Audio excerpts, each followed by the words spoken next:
the world is definitely changing at the minute, not just from a environmental and EV perspective, but certainly where you're getting your supply of minerals from is just as important at the moment.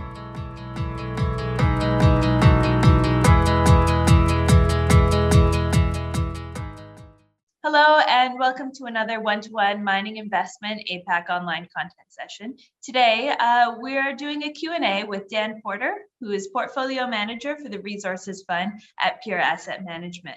So Dan, thanks for being with us here today. Thanks, Amy, and hi to all the listeners out there as well. And so maybe you can give us a little bit of an introduction into Pure Asset Management. Yeah, absolutely. So Pure Asset Management was founded about 3.5 years ago by 3 former colleagues of myself. I joined Pure Asset Management about 12 months ago with a specific strategy of starting up the Resources Fund. So my background was a sell-side research analyst for about 17 years, and then joined up with Pure 12 months ago. And we've had a really successful time setting up the Resources Fund. We launched with the capital raise in April of this year, and we've been busy deploying that over the past 6 months. So good time to start a Resources Fund with commodity prices, and certainly we're seeing a lot of inbound inquiries for our funding strategy. Great. And so I've read a bit of background that you're quite involved in hybrid funding. What's the strategy around this, and really what can you explain a little bit more about what that is? Yeah, absolutely. We've got a fairly unique investment model, and certainly unique from an Australian perspective. I think if you look overseas, there's probably a few funds that do what we do, but certainly from an Australian perspective, I think we're the only ones currently employing this technique. So we're a dedicated hybrid debt fund, which means effectively convertible notes. Although we have a slightly different take on those in that we are deploying what we call a bond warrant strategy. So we effectively take what is a convertible note and break it down into its 2 core components. So debt on one side, straight debt, there's no actual conversion element. And then we take an element of equity in the form of warrants or options on the other side. So the thinking being that as debt investors, we can go across the wall, get a lot more information than conventional equity investors can get, do a lot more due diligence. We partner with a technical advisory called Measured Group up in Brisbane, and they've been fantastic, support for us in adding that sort of value add in terms of geology, mine planning, that sort of things, which conventional funds just don't have the capacity or time to do that. What it does mean is making an investment can be a little bit longer for us, but it's a much more thorough process. We get the benefit of then getting paid to wait for catalysts. So, we're charging interest rates on our debt, obviously, but 80% of our returns in the fund are made from the equity side. So when those warrants and options perform, that's when our fund performs as well. Okay. And what sort of criteria do you have when you're looking into an investment? Yeah, so we focus on the small cap end of the market. We think there's a really good opportunity there, for a variety of reasons. One, we've got a lot of experience looking at small caps in our respective paths in amongst the broader team of 4. We also think there's a huge gap that's forming and going to get much, much worse in funding resources companies. Now, that's largely, for want of a better term, ESG reasons, but we've seen a lot of the banks in Australia completely walk away from the sector. It's also a structural shift that we've seen in investment banking more broadly, and particularly in equity research teams, where in the past 10 years, we've seen a lack of coverage of the small cap resources and large cap resources sector, to be fair. And what that's doing is meaning that there's less and less analysts out there pushing stories. There's less and less corporate teams that are out there focusing on resources in a dedicated way. And that's pushing up the cost of equity, if you like, for companies as well. As those multiples, we've seen the multiples de-rate, versus industrials.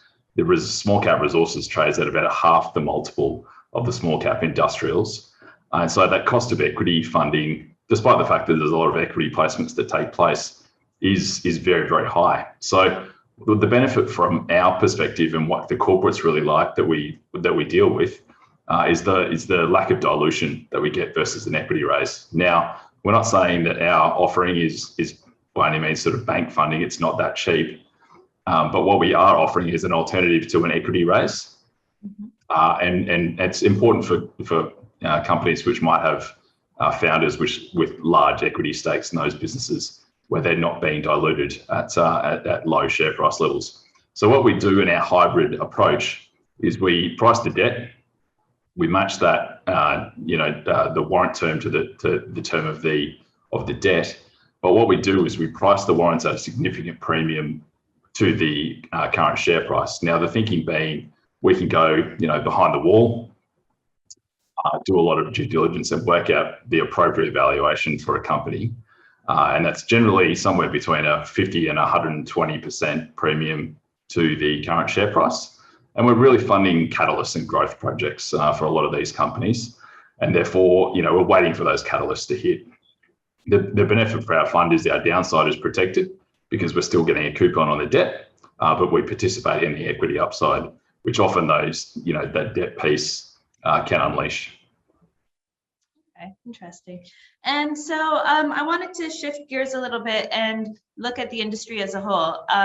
What are some of the trends that you're seeing right now in the resources space? And also, what are some kind of interesting opportunities that you're seeing in the market, whether that's kind of commodity specific or regionally or, Yeah, absolutely. Look, I think, the last 12 months or 18 months since the onset of COVID, we've seen a huge run in commodity prices across all, asset classes, whether it's, obviously your energy or EV exposed materials, right the way through to energy stocks.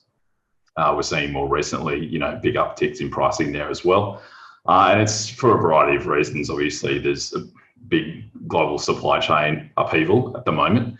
But what we're seeing is a lot of countries, and it's more of a country focus rather than a specific company focus at the moment. A lot of countries are trying to re-domicile their mining and industrial activities. And they're realizing that a lot of their critical minerals are coming from overseas. So they're looking to onshore those. Now, Australia, for example, at the moment, and, we're looking at, a company that we put money into very recently, King Island Scheelite, which is a tungsten operation. Now, Australia has a lot of tungsten.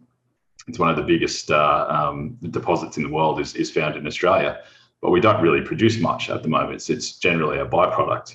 But tungsten is quite heavily used in the mining industry, more and more so in electric vehicles as well. It's the strongest material that we find on Earth, but 80% of the product comes out of China. So from an Australian perspective, US perspective, and broader Asia perspective, the risk is very country specific in that regard. And a lot of companies are looking at critical minerals and thinking where they're going to get them from in the future. And that's something that we're very cognizant of as a fund. A lot of governments and state governments particularly publish lists of critical minerals. So we can sort of get a head start and target our investments around that. We're also, the supply chain squeeze is having a big impact at the moment, and particularly on shipping, availability of shipping and just moving product around. It's very, very difficult. And so a lot of companies are looking at, well, how do we ensure that we get the right basic materials to make what we need to make? So the world is definitely changing at the minute, not just from a environmental and EV perspective, but certainly where you're getting your supply of minerals from is just as important at the moment. Overlaying all of that is the lack of funding that's coming into the sector as well. Particularly, a lot of governments around the world have announced big fiscal stimulus programs. And also, the push to net zero is obviously going to have a big impact on mining more generally. We're going to need a lot more materials than what we produce at the moment, but there's a lot less funding out there at the same time. So I think what we'll see is commodity prices much stronger for longer, for want of a better term, but there will be a huge supply and demand imbalance, I think, in the next few years. And I think that just means stronger commodity prices and opportunities for smaller, more nimble funds like ourselves. Absolutely. Well, that's really interesting. So thank you for sharing your insights on this with us today. Pleasure. Thanks, Amy.